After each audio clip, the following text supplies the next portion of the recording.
κριτική μουσική. Ο χορός που έχει συνδέσει την ιστορία του με την κριτική επανάσταση είναι ο Πεντοζάλης. Τότε, όταν ξεκίνησαν η επανάσταση, οι πρωτεργάτες της ανέθεσαν σε ένα μουσικό της εποχής να φτιάξει ένα χορό που να συμπονίζει το πέμπτο ζάλο, δηλαδή το πέμπτο βήμα προσπάθεια για την απελευθέρωση.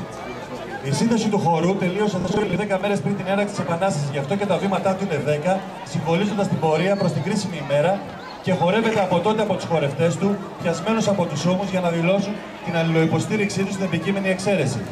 Τα πολλαπλά χτυπήματα, οι πατιές, όπως λέγονται των χορευτών στο έδαφος, συμβολίζουν τις ομοβροντίες των όπλων στη μάχη.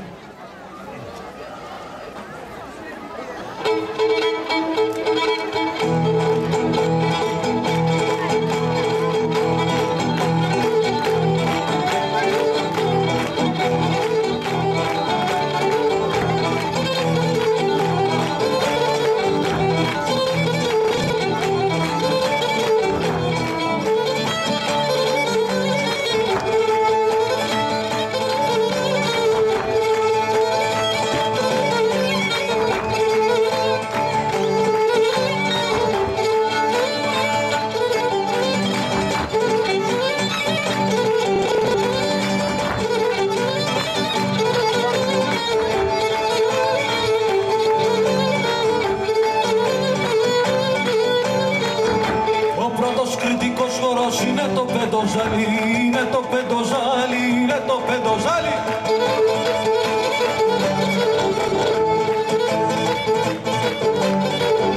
Που το χορεύουν κριτικοί με λεβεδιά και χάρη, με λεβεδιά και χάρη, με λεβεδιά και χάρη.